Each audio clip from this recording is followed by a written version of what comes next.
Oke, assalamualaikum warahmatullahi wabarakatuh. Kembali lagi dengan saya. Pada video kali ini saya akan membuat video yaitu materi tentang Choso. Sebelumnya perkenalkan kembali, nama saya Muhammad Bilal Abdillah Syagian. Saya mahasiswa STMIK Royal Kisaran, kelas SI 7G. NIM saya 18220158. Video kali ini yaitu video tentang mata kuliah tata kelola, yang mana nanti kita akan membahas materinya. Tadi sudah saya bilang ya, materinya itu pembahasannya yaitu tentang Choso. Nah, oke, di sini bisa teman-teman lihat yaitu pengertian dari Choso. Choso adalah suatu inisiatif dari sektor swasta yang dibentuk pada tahun 1985. Adapun tujuannya yaitu tujuan utamanya adalah untuk mengidentifikasi faktor-faktor yang menyebabkan penggelapan pada laporan keuangan dan membuat rekomendasi untuk mengurangi kejadian tersebut. Nah, di sini Choso telah menyusun suatu definisi umum untuk pengendalian, standar, dan kriteria internal yang dapat digunakan pada perusahaan untuk menilai sistem pengendalian mereka. Nah, teman-teman bisa baca ini singkatan dari Choso. Choso itu Committee of Sponsoring Organization of the 3DY Commission. Nah, disingkat yaitu Choso, yang mana tadi pengertiannya sudah kita baca atau sudah kita lihat di slide sebelumnya. Oke, langsung saja lanjut pada slide ketiga. Oke teman-teman, di sini teman-teman bisa lihat ya. Di slide ini kita membahas Choso Framework. Choso Framework ini ada kerangka kerja Choso terdiri atas 3 dimensi. Yang pertama dia ada 5 komponen kontrol yang diintegrasikan dan dijalankan dalam semua unit bisnis dan akan membantu mencapai sasaran kontrol internal, yakni monitoring, information and communication, control activities, risk assessment, dan control environment. Nah, yang kedua yaitu sasaran kontrol internal. Sasaran kontrol internal ini dikategorikan menjadi beberapa area. Nah, yakni yang pertama operation dalam mencapai sasaran bisnis yang juga meliputi tujuan performa dan keuntungan. Adapun yang kedua adalah financial reporting, dan yang ketiga compliance atau pemenuhan hukum dan aturan yang dapat dipercaya. Nah, dimensi yang ketiga yaitu yang menghubungkan kontrol internal, yang mana kontrol internal ini menyangkut keseluruhan organisasi dan semua bagian-bagiannya.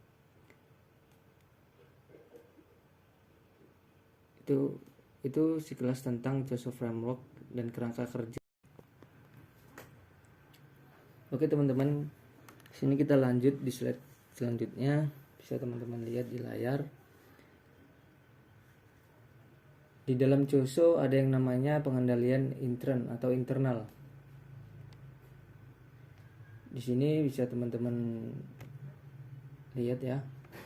Pengendalian internal adalah proses yang dilakukan atas amanat dari dewan direksi atau manajemen dalam suatu organisasi yang bertujuan untuk melindungi aset perusahaan. Kita ulang ya. Pengendalian internal adalah proses yang dilakukan atas amanat dari dewan direksi atau manajemen dalam suatu organisasi yang bertujuan untuk melindungi aset perusahaan serta memastikan kepatuhan pada hukum dan peraturan yang berlaku.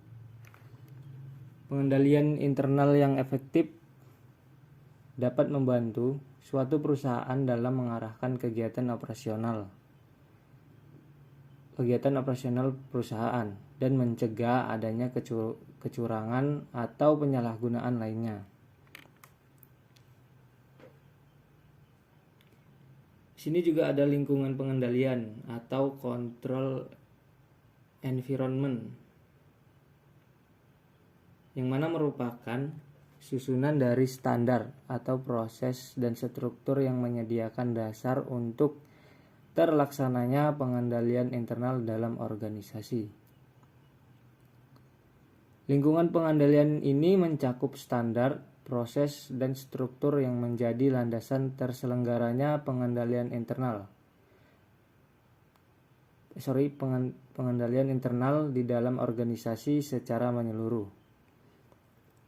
Nah, lingkungan pengendalian tercermin dari suasana dan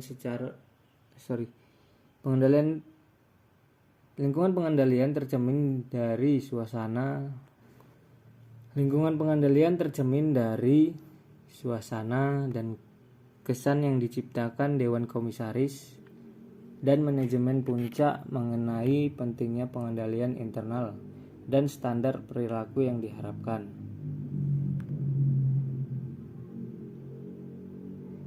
Nah, di sini manajemen mempertegas harapan atau ekspektasi itu pada berbagai tingkatan organisasi. Adapun subkomponen lingkungan pengendalian mencakup integritas dan nilai etika yang dianut organisasi, yang mana parameter-parameter yang menjadikan Dewan Komisaris maupun melaksanakan tanggung jawab tata kelola, struktur organisasi serta pembagian wewenang dan tanggung jawab, proses untuk menarik, mengembangkan, dan mempertahankan individu yang kompeten, serta kejelasan ukuran kinerja, inisiatif, dan imbalan untuk mendorong akuntabilitas kinerja. Lingkungan pengendalian ini berdampak luas terhadap sistem pengendalian internal secara keseluruhan. Oke, langsung aja kita lanjut teman-teman.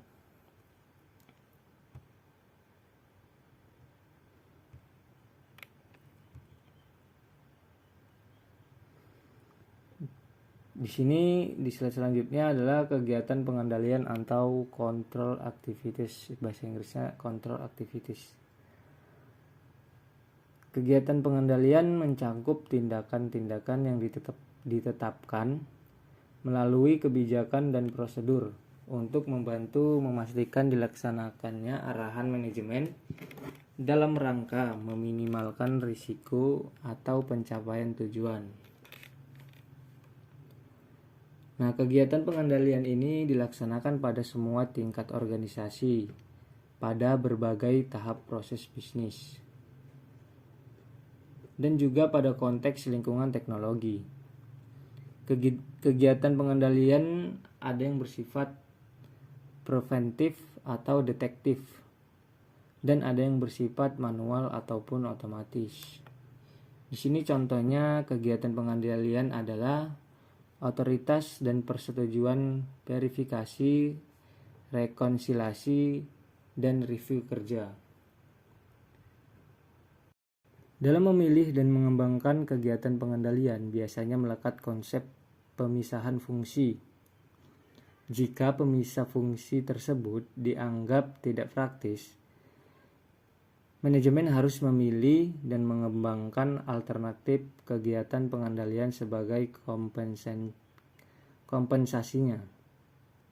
Nah, teman-teman, kita lanjut ke slide selanjutnya, yaitu bisa teman-teman lihat di mana slide selanjutnya membahas tentang informasi dan komunikasi,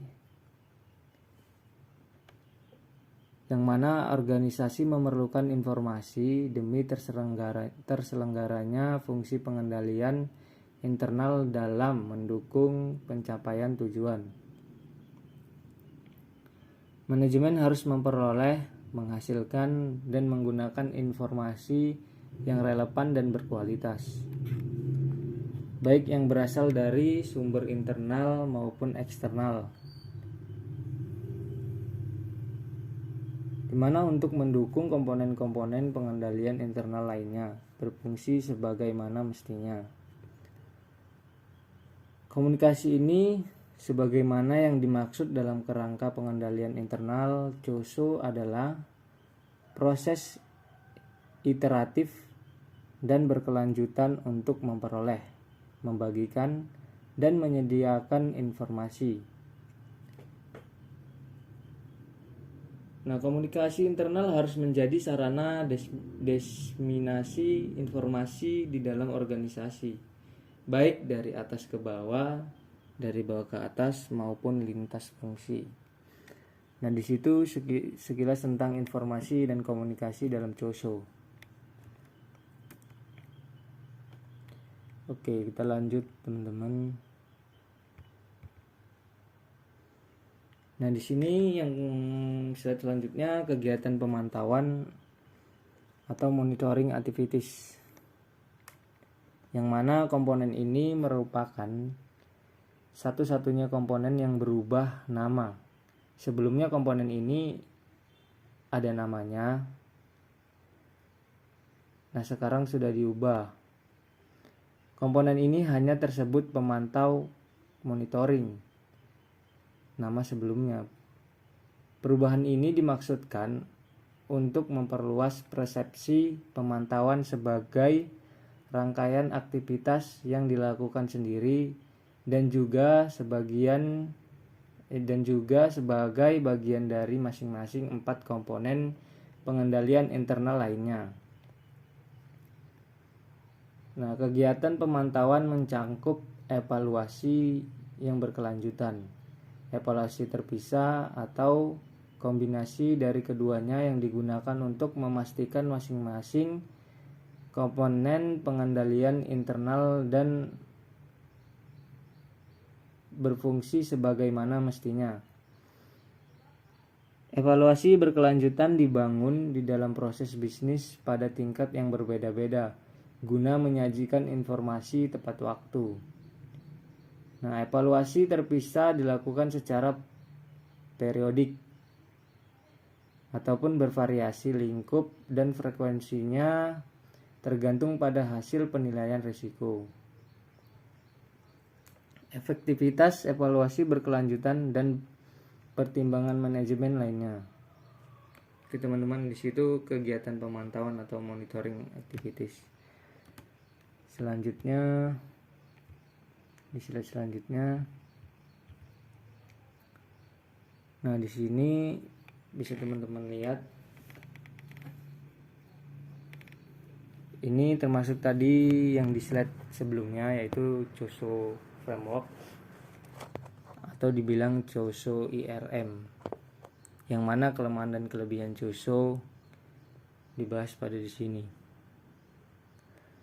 Nah, COSO framework memiliki keunggulan esensial dalam memberikan panduan yang lebih mendetail dan komprehensif. Keberadaan prinsip manajemen risiko, penetapan konteks eksternal, dan pemisahan antara kerangka kerja dengan proses manajemen risiko menjadi keunggulan kompetitif yang dimiliki. Namun pada akhirnya, dalam memiliki standar terbaik untuk diimplementasikan keunikan pada kedua standar tersebut perlu dipertimbangkan dan disesuaikan dengan saran karakteristik dan regulasi yang berlaku pada organisasi. Nah, dalam penerapannya, organisasi juga dapat mengadaptasi dan mengkombinasikan komponen-komponen tertentu pada kedua rujukan tersebut untuk membangun sistem manajemen risiko tersendiri yang efektif bagi organisasinya. Jadi situ teman-teman kelemahan dan kelebihan COSO.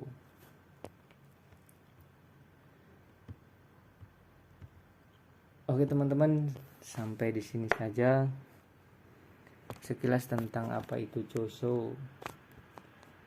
Kurang lebihnya saya mohon maaf, dan jika ada yang kurang bisa teman-teman cari lagi lewat internet dan bisa teman-teman baca lagi.